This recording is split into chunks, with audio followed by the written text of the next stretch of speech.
नमस्कार मित्रों, दूरस्थ एवं मुक्त शिक्षा और संस्कृति की आवाज ये है उत्तराखंड मुक्त विश्वविद्यालय का community radio hello Haldwani 91.2 megahertz की रेडियो तरंगों पर आप इसे सुन पाते हैं। मैं हूं सुनीता भास्कर। दोस्तों, आज की बातचीत का मौजू मैं आपको बताऊं। आज उत्तराखंड मुक्त विश्वविद्यालय ने एक साइंस ऑर्गेनाइजेशन के साथ में MOU साइन किया है। तो उस संस्था के चीफ फंक्शनरी, उसके फाउंडर इस वक्त हमारे साथ मौजूद हैं स्टूडियो में। संस्था का नाम है society of pollution and environmental conservation scientist यानी कि स्पैक्स, और उसके फाउंडर हैं डॉक्टर ब्रिजमोहन शर्मा। तो दोस्तों, डॉक्टर BM शर्मा एक साइंस एक्टिविस्ट हैं। अभी तो साइंस पॉपुलराइजेशन को लेकर बहुत लोग काम कर रहे हैं और ये टर्म भी अब लोकप्रिय होने लगा है। लेकिन ऐसे वक्त में डॉक्टर शर्मा ने अपना काम शुरू किया था जब इस पर बहुत ज्यादा जागरूकता नहीं थी। डॉक्टर शर्मा चाहते तो कहीं पे साइंटिस्ट या फिर कहीं प्रोफेसर बन सकते थे, लेकिन आपने साइंस एक्टिविज्म को चुना। आपने विज्ञान के लोकव्यापीकरण को लेकर काम शुरू किया। 90 का दशक था जब आपने पानी की गुणवत्ता को लेकर काम शुरू किया। वाटर टेस्टिंग किट आपने डेवलप किए और 1996 की बात है जब फूड एडल्ट्रेशन को लेकर, खाद्य पदार्थों की गुणवत्ता को लेकर आपने टेस्टिंग किट के जरिए एक अभियान चलाया। दून वैली की आबो हवा को लेकर आपने बहुत काम किया है। इलेक्ट्रिसिटी कंजर्वेशन अभियान आपने चलाए जिसमें आपने LED लाइट्स बनाई जिनकी कॉस्ट लो थी, जो इफेक्टिव थे। हाइड्रोपोनिक को लेकर आपने काम किया। कोविड के समय पर आपने हर्बल सैनिटाइजर और हैंड वॉश बनाए। केदारनाथ आपदा के बाद वहां पर रोपवे का काम भी शुरू किया और बच्चों को खेल खेल में विज्ञान सिखाने के बहुत से खिलौने आपने इजाद किए। कठपुतलियों के जरिए बच्चों को साइंस सिखाया। तो एक बहुत लंबी फेहरिस्त है डॉक्टर शर्मा के काम की। स्टेट, नेशनल और इंटरनेशनल तीनों ही तरह के अवार्ड्स आपको मिल चुके हैं, दर्जनों की संख्या में। आप एशिया सोशल इनोवेटर अवार्ड भी पा चुके हैं। नासा के जरिए आप लाइफ टाइम अचीवमेंट अवार्ड भी पा चुके हैं और इसके अलावा दर्जनों पुरस्कार आपको स्टेट की साइंस काउंसिल्स ने और ज्ञान मंत्रालय ने दिए हैं समय समय पर। तो ऐसी संस्था के साथ MOU साइन हुआ है तो कुछ बेहतर होने की उम्मीद हम कर सकते हैं। सर, बहुत बहुत स्वागत है आपका स्टूडियो में। धन्यवाद सुनीता जी। जी, हमारे साथ स्टूडियो में नीरज उनियाल मौजूद हैं जो कि पिछले 20 सालों से स्पैक्स संस्था के साथ जुड़े रहे हैं। नीरज जी, आपका भी बहुत बहुत स्वागत है। बहुत बहुत धन्यवाद जी। तो सर, मैं चाहती हूँ कि आप खुद ही बताएं कि किस तरह का MOU आज उत्तराखंड ओपन यूनिवर्सिटी के साथ आपका साइन हुआ है। सुनीता, हम लोग ये सोचते हैं कि जैसे हम लोग तो इनोवेटर्स हैं, रिसर्च करते हैं छोटी चीजें, और हम सोसाइटी में एज ए कैटलिस्ट हैं। लेकिन जो यूनिवर्सिटी है उसका स्पेक्ट्रम बहुत ब्रॉड हो, आप बहुत दूर तक आप की पहुंच है। तो जो स्किल्स, जो इनोवेशंस हमने डेवलप की हैं, वो उत्तराखंड ओपन यूनिवर्सिटी के साथ मिलकर क्यों ना हम उससे ज्ञान वृद्धि करें, स्किल वृद्धि करें, आय वृद्धि करें, पर्यावरण संरक्षण करें, क्लाइमेट चेंज मिटिगेशन करें, इनोवेशंस करें। और सिर्फ उन्हीं के लिए नहीं, मैंने आज एक प्रपोजल भी रजिस्ट्रार साहब को दिया है कि हमारे पूरे पहाड़ में ड्रॉप आउट्स बहुत, क्यों नहीं स्किल के नाम पे उत्तराखंड ओपन यूनिवर्सिटी उन ड्रॉप आउट्स की उंगली पकड़े और हम मिलके उनको स्किल्स दें। उस स्किल्स से वो आय वृद्धि करें, अपना पैसा कमाएं, अपने खुद मालिक बने और उत्तराखंड के विकास में सहयोगी बने, ना कि सिर्फ नौकरी मांगने के लिए या अपने जो कमी है उसका रोना रोने। मतलब वो याचक की मुद्रा में हमेशा ना रहे, वो मालिक की मुद्रा में और दूसरे को वो बहुत कुछ दे सकते हैं, उसको हम एक्सप्लोर करेंगे। तो हम लोग जैसे जितनी भी टेक्नोलॉजीज हमने डेवलप की, वो सारी की सारी टेक्नोलॉजी 5,000 और 10,000 के बजट से ही स्टार्ट, और उससे आदमी आराम से अपनी आजीविका अर्जन कर सकता है। 5 से 10,000 रुपए महीने कमा सकता है। और ऐसा हमारे बहुत सा जगह पे लोग कर रहे हैं। तो हम वही टेक्नोलॉजी सारी की सारी, वही स्किल्स जो है उत्तराखंड ओपन यूनिवर्सिटी के साथ स्टूडेंट्स को देंगे। और साथ में ये भी बात हुई है, बहुत सारे गांव आप लोगों ने गोद ले रखे हैं ओपन यूनिवर्सिटी ने, हम उन ओपन यूनिवर्सिटीज को हब्स में कन्वर्ट करने का काम करेंगे। मान लीजिए 2 गांव हैं, सिर्फ LED में काम करते हैं, 2 गांव हैं नर्सरी में काम करते हैं, और इसी तरह की एक सीरीज है, सोलर इमरजेंसी लाइट्स बनाते हैं, सोलर लाइट्स बनाते हैं, उस फॉर्मेट में।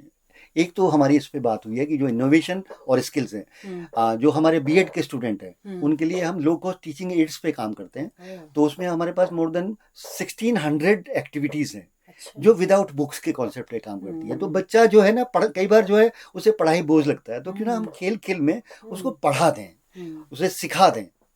और एक चीज पे हम और ये सब आपने ही डेवलप किए थे, मुझे याद आ रहा है, आज से 8-10 साल पहले। हाँ, स्पेक्स ने इसको डेवलप किया है। ये क्योंकि वेस्ट से हम खिलौने जनरेट करते हैं। एक हमारी बात हुई है कि हम इलेक्ट्रॉनिक वेस्ट उसको कैसे मिनिमाइज कर सकते हैं, उसको मिनिमाइज और मैनेजमेंट हम उसको इसके साथ करना चाहते हैं, ओके। ओपन यूनिवर्सिटी के साथ। ओके। उसमें आयोजन भी है, पर्यावरण संरक्षण भी होगा, क्लाइमेट चेंज मिटिगेशन भी होगा, और साथ के साथ हमारे बच्चों के लिए एक नया रास्ता भी खुलेगा। रोजगार भी खुलेगा।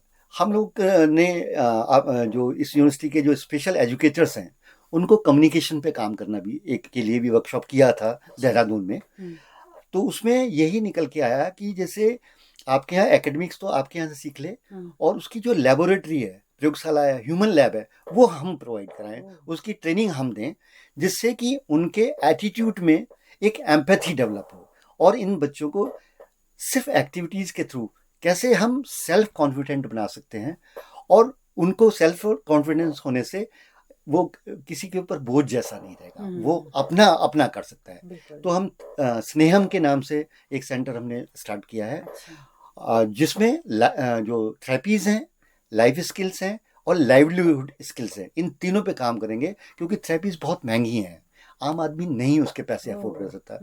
ऐसा ही सेंटर हम चाहते हैं, हमने रिक्वेस्ट किया रजिस्ट्रार साहब से और वीसी साहब से कि हम यहाँ पे लोगों को ट्रेन करें, और यहाँ की जो एलुमनाई है वो उसमें एज ए लीडर आए, और जो बच्चे इस समय पढ़ रहे हैं स्पेशल एजुकेटर्स, वो एज ए इंटर्न्स आए, और यहाँ के पूरे पहाड़ को यहाँ से लेके कुमाऊं को तक मदद हो। और साथ के साथ जितने भी आपके स्टडी सेंटर्स हैं उनमें भी हम ये इंट्रोड्यूस कर दें, जिससे कि मान लीजिए अल्मोड़ा का कोई बच्चा है, अब वो ऑटिस्टिक लेके, मान लीजिए कोई रिसोर्सफुल है तो पूरी दुनिया घूमेगा, लेकिन नहीं है तो कहाँ जाएगा वो, अल्टीमेटली उसके लिए वो बच्चा, तो क्यों ना उसके लिए वही सपोर्ट सिस्टम हो, पिथौरागढ़ का पिथौरागढ़ में हो, डीडी हाट का डीडी हाट में हो, तो उसी जगह पे ऐसे बच्चों के, ऑटिस्टिक बच्चों को, वरना समाज और घर वाले उनको बोझ मान के बिना आइसोलेशन में डाल देते हैं। बिल्कुल, और वो लगातार सफर ही कर रहे हैं। तो इन सब चीजों पे हम लोग यूनिवर्सिटी के साथ काम करना चाहते हैं। जी, तो काफी सारे एमओयू एक तरह से साइन हुए हैं, फिर इलेक्ट्रॉनिक कचरा और ये स्पेशल एजुकेटर वाला, लो कॉस्ट टीचिंग एड्स पे है, और स्किल्स के ऊपर है, इनोवेशंस के ऊपर है, तो काफी ऑब्जेक्टिव्स लेके हम जो है ओपन यूनिवर्सिटी के साथ मिले हैं। जी। तो सर काम तो आप बहुत अरसे से कर रहे हो, और बहुत बेहतरीन काम, तो इतना लेट क्यों हो गया एक बड़े संस्था के साथ मिलकर काम करने में? नहीं, एक्चुअली क्या हुआ कि जब विनय पाठक जी थे, उनसे एक बार ट्रेन में मेरी मुलाकात हुई, और विनय पाठक जी से बात हुई, और हम काफी कुछ अग्रेसिव भी थे इसको करने के लिए, लेकिन हाँ देर हो गई। ये बात भी डॉक्टर कृष्ण कुमार टमटा जी हैं, उनसे रिसेंट 1-1.5 साल पहले मुलाकात हुई पंडित ललित मोहन कैंपस में, तब उनसे बात की कि यार अगर ऐसा मिलके कर सकें तो बहुत, तो वो ईगरली, फिर डॉक्टर पोखरियाल से बात हुई। अच्छा। तब उनसे बात हुई कि स्पेशल एजुकेटर्स को हम क्यों ना कम्युनिकेशन दें, क्योंकि ऐसा है कि जो स्पेशल बच्चे हैं उससे सिर्फ थ्योरी से नहीं चलेगा, तो आपका बॉडी लैंग्वेज कैसा है, आपकी टोन कैसी है, आपकी शब्दावली कैसी है, आपका व्यवहार कैसा है, आप सिखाने के लिए कितने तत्पर हैं, कितने अग्रेसिव हैं, है ना, और उन सबसे ज्यादा सबसे इम्पोर्टेंट है उस बच्चे के साथ आपका कनेक्ट कैसे बनता है। इस पे हमने एक ट्रेनिंग कोर्स किया था, बच्चों ने बहुत अप्रिशिएट किया। भविष्य में शायद हम यहाँ उत्तराखंड इसमें भी करेंगे, हल्द्वानी में भी करेंगे। जी। तो लगातार वैसे ये होता ही है कि ये अकादमिक संस्थानों में और जो काम कर रहे हैं जमीनी स्तर पे, उनके बीच में गैप हो जाता है, जिस वजह से बहुत सारी चीजें डिले हो जाती हैं, लेकिन देर आया दुरुस्त आया। तो मुझे लगता है बहुत अच्छा काम इस दिशा में होने वाला है। तो नीरज जी आप कुछ बताइए, कैसा आप स्पेक्स में अभी क्या क्या काम चल रहा है? मुझे स्पेक्स से जुड़े लगभग 20 साल हो गए। अच्छा। और जो स्पेक्स करता है मुझे नहीं लगता कि वो और कोई करता है। क्योंकि स्पेक्स धरातल पे काम करता है, कागजी कार्रवाई नहीं करता है। और स्पेक्स जल की गुणवत्ता पे तो काम लगभग 30 साल से कर ही रहा है। उसके साथ साथ विज्ञान लोक व्यापीकरण और विज्ञान मेले, विज्ञान से संबंधित जो भी है वो सारे काम करता है कि विज्ञान को किस प्रकार से आसान तरीके से आम लोगों तक पहुंचाया।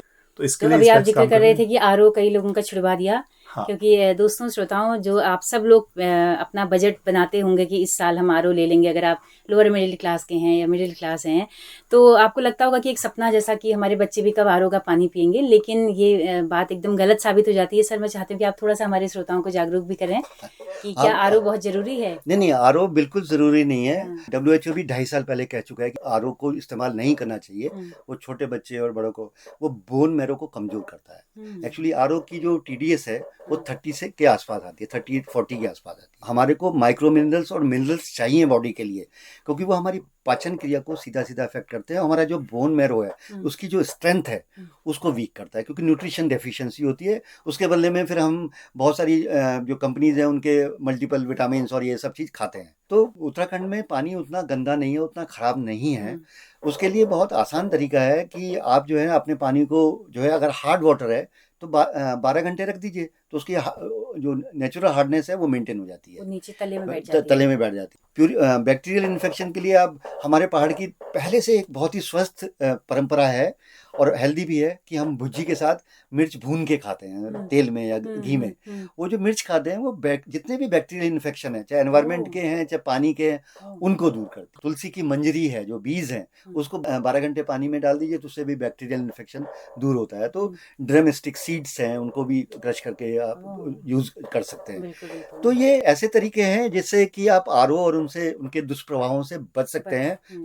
और फिल्टर की मुझे नहीं लगता लाइफ में जरूरत है कि बहुत ज्यादा है जी। और श्रोता लोग समझ रहे होंगे कि बड़े बड़े लोग बड़ी बड़ी बातें करके चले जाते हैं, लेकिन मैंने खुद सर के घर में देखा है कि आप बाल्टियों में या घड़ों में या बर्तनों में आप पानी रखते हैं और 1-2 दिन के बाद उसको इस्तेमाल करते हैं, तले में सब उसकी इम्प्योरिटीज बैठ जाती है। तो ये तो दोस्तों एक छोटा सा नमूना है जागरूकता का, आपको सही जानकारियों का। अभी सर हमारे साथ जुड़ गए विश्वविद्यालय के साथ में, तो लगातार इस तरह की बातचीत हम आपके लिए लेकर आएंगे जी। एक चीज मैं और कहना चाह रहा था, मैं पूरे उत्तराखंड क्या पूरी दुनिया को कहना चाहता हूँ कि जो आप एलईडी बल्ब इस्तेमाल करते हैं वो रिपेयर हो सकता है। तो कृपया को उसको फेंके नहीं, कोशिश करें कि उसको रिपेयर करा लें। और बहुत दिक्कत हो देहरादून भेज दें तो हम उनको रिपेयर कर देंगे। और भविष्य में हम उत्तराखंड ओपन यूनिवर्सिटी में एक सेंटर खोलने वाले हैं जो आपकी एलईडी बल्ब, ट्यूबलाइट और सोलर इमरजेंसी लाइट को रिपेयर करें। क्या बात है। मुझे धीरे धीरे याद आ रहे हैं कि स्पेक्स के काम कितने फैले हैं, तो अभी याद आया कि एलईडी का काम भी आपका बहुत पुराना काम है। जी जी, एलईडी लाइट्स का। तो अभी विस्तार से स्पेक्स पर किसी दिन सर बात करेंगे। तो अभी वक्त कम है, आप लोगों को निकलना भी है, तो बहुत शुक्रिया इतना कीमती वक्त देने के लिए। Thank you Sunita ji, thank you ji. तो दोस्तों जल्दी मिलते हैं फिर अगले किसी कार्यक्रम के साथ में, विज्ञान की बहुत सारी जानकारियों के साथ में। आप सबका भी बहुत बहुत शुक्रिया, आपने हमें सुना। धन्यवाद।